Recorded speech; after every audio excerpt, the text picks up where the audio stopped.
அருமையான இந்த நாளும் அவனுடைய வார்த்தையை நம்மிடத்திலே கொண்டு வந்தேன். அநேக நேரங்களிலே நம்ம ஆண்டவரிடத்திலே சில காரியங்களை கேட்டு அந்த அற்புதத்துக்காக காத்திருக்கிறோம். அந்த அற்புதம் எப்படி வரும், எங்க இருந்து வரும், யார் மூலமா வரும், இப்படியே நம்முடைய எண்ணங்கள் போய்கிட்டே இருக்கு. ஆனா இன்னைக்கு ஆண்டவர் சொல்றாரு, உன் கையெட்டும் தூரத்திலே உன்னுடைய அற்புதம் இருக்கிறது. அவன் நீங்க அங்க இங்க தேட வேணாம், கையெற்ற தூரத்துலதான் இருக்கின்றார். பாருங்க, பைபிள்ல 2 ராஜாக்கள் 6ல ஒரு சம்பவம் 1ல இருந்து 7 வரைக்கும் எழுதப்பட்டிருக்கு. அதுல 5ஆம் வசனத்துல இருந்து பாருங்களேன். ஒருவன் ஒரு உத்திரத்தை வெட்டி வீழ்த்துகையில் கோடரி தண்ணீரில் விழுந்தது. இப்ப இடம் உண்டாக்குறாங்க. அப்ப என்ன பண்றாங்க, வெட்டி வீழ்த்துகையில அவனுடைய கோடரி வந்து கீழே விழுது. அவன் என்ன சொல்லுகிறான், தீர்க்கதரிசியை பார்த்து, ஐயோ என் ஆண்டவனே, இது இரவலாக வாங்கப்பட்டதே என்று கூவினான். அப்ப தீர்க்கதரிசிட்ட போயிட்டு என்ன சொல்றா, இது இரவலாக வாங்கப்பட்டதே, கடன் வாங்கிட்டேன், இப்ப அது போயிடுச்சு, உள்ள தண்ணிக்குள்ள போயிடுச்சு, நான் எப்படி போய் எடுப்பேன், இது அவ்வளவுதானே, நான் கடனாளியா இருப்பேனா. நீங்க நிறைய நேரம் நம்ம கடன்ல மூழ்கிட்டு விட்டுருப்பாங்க. நீங்க தான் உண்மையிலே கடன்ல மூழ்கிங்க. அப்ப என்ன சொல்றாரு தேவ மனுஷன் பாருங்க, 6ஆம் வசனம்.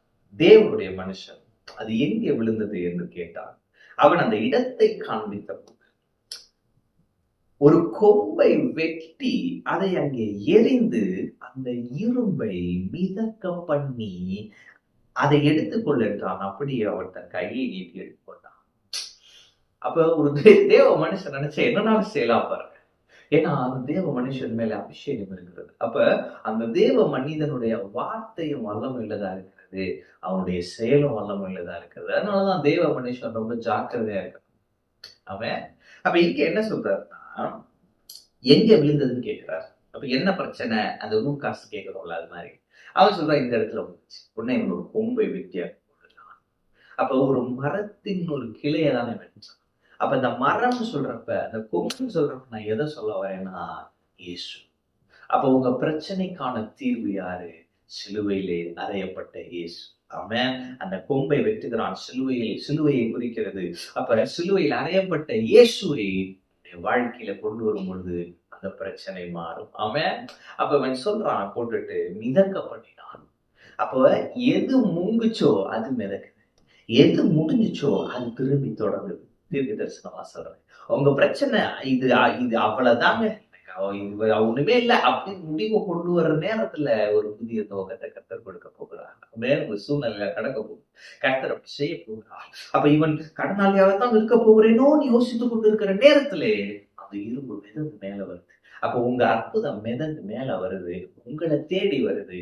தடைப்பட்ட நன்மைகள் உங்களை தேடி வருது. அது எப்படி இருக்குன்னா, அதை எடுத்துக்கொள்ளனையும் அவன் தன் கையை நீட்டி அதை எடுத்துக்கொண்டான்.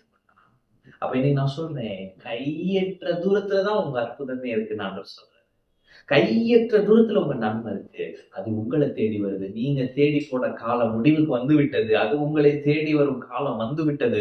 தொலைந்து போன காரியங்களை கண்டுபிடிப்பீங்க. அவன் சில காரியங்கள் தொலைந்து இருக்கிறதா, நகைகள் தொலைந்து இருக்கிறதா, கர்த்தர் உங்க கண்ணுக்கு தென்பட வைப்பார். அது உங்களை தேடி வரும்.